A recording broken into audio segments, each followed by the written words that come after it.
What's going on? You must feel about as cold as your cold emails that you're sending to your prospects that aren't getting open returns. You're not booking any meetings. If you wait until I finish my ice cream sundae here, I'm going to walk you guys through exactly what you need to do, what you need to include in your cold emails to get them opened, returned, and to book one meeting per day, Monday through Friday. This is what your prospect's email inbox looks like. Focus on the subject lines. Long, all uppercase, boring, and salesy. None of these are enticing the prospect to hit open. They're enticing the prospect to hit delete. To increase your open rate, every single word in your subject line should be lowercase. This would stand out in this inbox where nearly every word is uppercased. The average word count of these subject lines is 5.8 words. Way too long. My best performing subject lines that have a high open rate are 1 to 2 words. This sucks, awful, headache, really cool, hate this, annoying. What subject line piques your interest more as a prospect? If you saw this in your inbox, awful or 2023 proven ROI? If it's 2023 proven ROI, you should stop watching this video and not subscribe to my YouTube channel. My subject lines convey emotion and they're vague. When a prospect sees in their email inbox the subject line, "This sucks," they're immediately going to click open because they're thinking,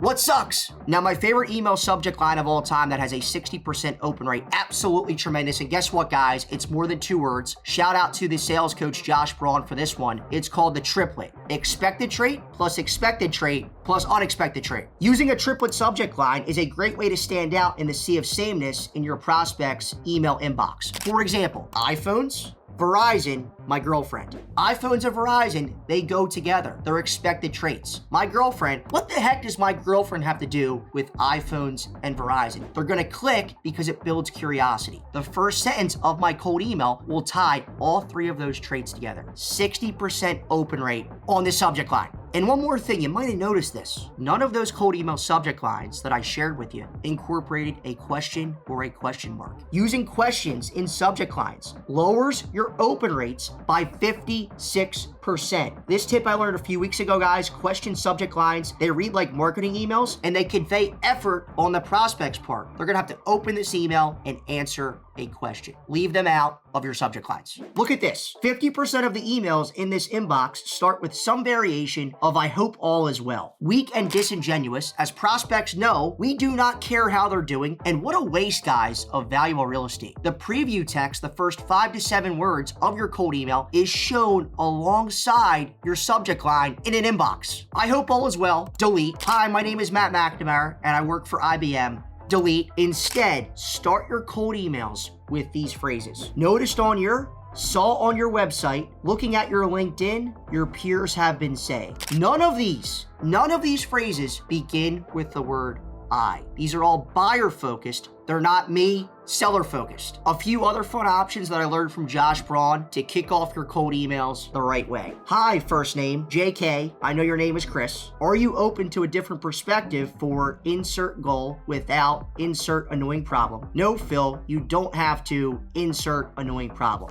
Fun, different, breaking the pattern that prospects see from salespeople all day long in their inbox. Before sharing with you guys my favorite cold email template and framework that will guarantee you to book one meeting per day with your prospects, you might be thinking, well, Matt, this is fantastic. I know exactly what I need to do after watching this video to put the perfect cold email together that will get opened and returned. But when I send that cold email to a prospect, it never gets delivered. It bounces back because I have no way to pull verified email addresses of my prospects. Well, I got your back because that's where the sponsor of today's video, Wizza, comes into play. So there's 2 different prospecting workflows to utilize within Wizza. The first is via LinkedIn. So what you're seeing on the screen here, guys, is I build out a list of IT managers that are second-degree connections of mine that sit in California. California is my territory for my job at IBM. If I click on Eric, we'll go to Eric's profile. You're going to see right below Connect, find email and phone and the Wizza wizard hat.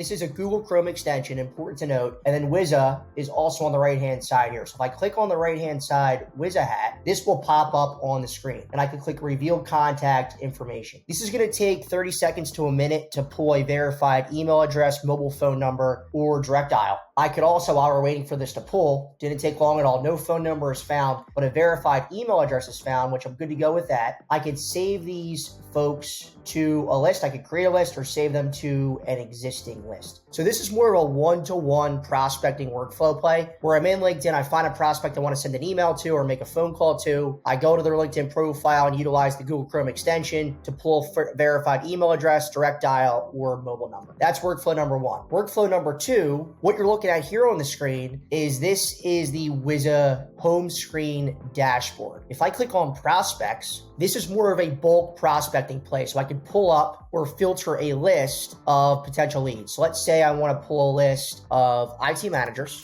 folks with this title, in the state of California. So the company headquarters is Cali. And then headcount, I want to do, let's do 500 to 1,000. Let's see how many contacts we get with this. We got 1,223, which is a lot of contacts, but we're good to go with that. We could filter this down more to get it finer. So these are IT managers in California working at a company with 500 employees up to 1,000 employees. So this is good. What I could do then is I could click on Tarot, show details. This is going to be a quick screenshot of his LinkedIn experience, some company details up here. And again, I could click Reveal Contact Data, and this is going to pull up the verified email address. They're doing this in real time. There it is. And I could also click Find Phone Number as well. Awesome. So I got a mobile phone number, and it looks like a direct dial and an office line. Good to go. So I can make a cold call. I could send a cold email. It looks like I have their personal email address as well. I could add these folks into a cadence and start prospecting that way. Then what you could do is you could select all 20 of these leads on this first page here, and I could export these leads, or I could export all leads. Let's click off of this real quick. If I export all leads, this is going to pull or can export up to 10,000 leads, and I can filter these leads into some sort of prospecting cadence on a sales loft, on an outreach, to start hitting these folks with the great cold emails that I'm going to figure out how to write by the end of this video. Big fan of Wizza. Everything in that mini demo you get for free. If you want to integrate your Wizza leads and lists into your CRM, you would need to purchase either of their two paid plans. 30,000 companies are using Wizza right now to make sure they have less than a 1% bounce rate on their cold emails. Give Wizza a shot, the free version, by using the link in my description. The GOAT cold email framework that has been my highest meeting converting email is the OPS framework. OPPS. Shout out to Brian Lamanna for this one. O, observation. Remember earlier in the video, I shared 4 opening phrases to kick off your cold emails the right way. That is the start of this email framework. These phrases demonstrate to the prospect that these are for them. It's personalized. This email isn't just blasted out to 500 other VPs of IT. P, problem. After you share your observation, which should be 1 to 2 lines tops, your next line is going to be to share a problem the prospect might have that you solve. This is crucial. Your problem needs to tie in to the observation you made at the start of the email. This might seem difficult right now. Trust me, it's not. I'm going to put all of this together and show you guys an actual cold email I sent to an IT manager yesterday. It's not very difficult. Your problem statement structure looks like this. Insert their title, share the insert problem. The next line is a 1-sentence solution statement, which would sound like this. Insert department leaders use, insert your product's name to insert benefits. You're then going to wrap up that cold email with an interest-based call to action. I'll provide lots of options of what those look like in a second here. And you're going to include a PS that is a personal observation about that prospect that has nothing to do with your value prop. Putting it all together, this is an actual cold email I sent yesterday to an IT manager using this framework. First line is the observation. Second line is the problem statement. Third line, the solution statement. I then end the cold email with an interest-based CTA, and I include a personal P.S. Before sharing another high converting cold email template you could steal today to book 1 meeting per day with your prospects, we need to talk about the importance of ending your cold emails with an interest-based CTA and a P.S. The P.S., it is the most read part of any cold email, the most read part. Yet most salespeople don't utilize a PS whatsoever, and if they do, they don't do it the right way. Outside of utilizing it to point out a personal observation you made out the prospect, 3 other ways to utilize this to increase your response rates on your cold emails. Number 1, point them to another channel. P.S. I sent a connect request on LinkedIn if you prefer to chat there. Number 2, offer an alternative CTA. For example, P.S. I could send over a short vid if you prefer that, or P.S. let me know if you think colleague's name would make more sense to speak with. And number 3, offer an out. If this isn't relevant, feel free to let me know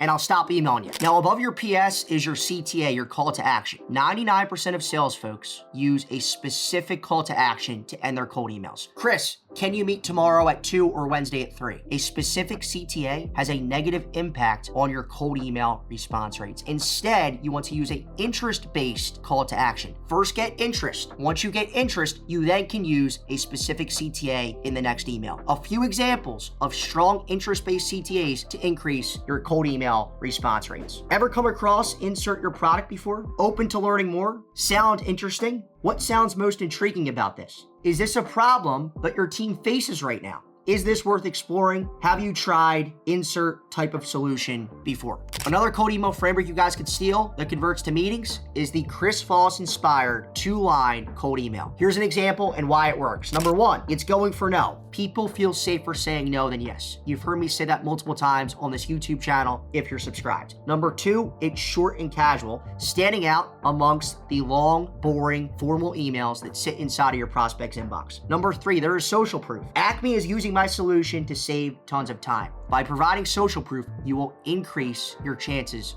of response. And number 4, there is 0 ask to meet. Again, gain interest. Once you get interest, then go for the specific CTA and ask to meet. That's how it's done. Guys, use these tips, send your cold emails, use Wizza to make sure they're getting delivered. Now, is this the only thing you should be doing to prospect? No. You need the phone and you need LinkedIn. Check out this video right here. It's my step-by-step guide to use LinkedIn prospecting to book 1 meeting per day with your prospects. Think about that. 1 meeting per day on LinkedIn, 1 meeting per day on email. Killer. You don't even have to probably pick this up to make your cold calls. I'm kidding. Thank you for watching. Have a great day.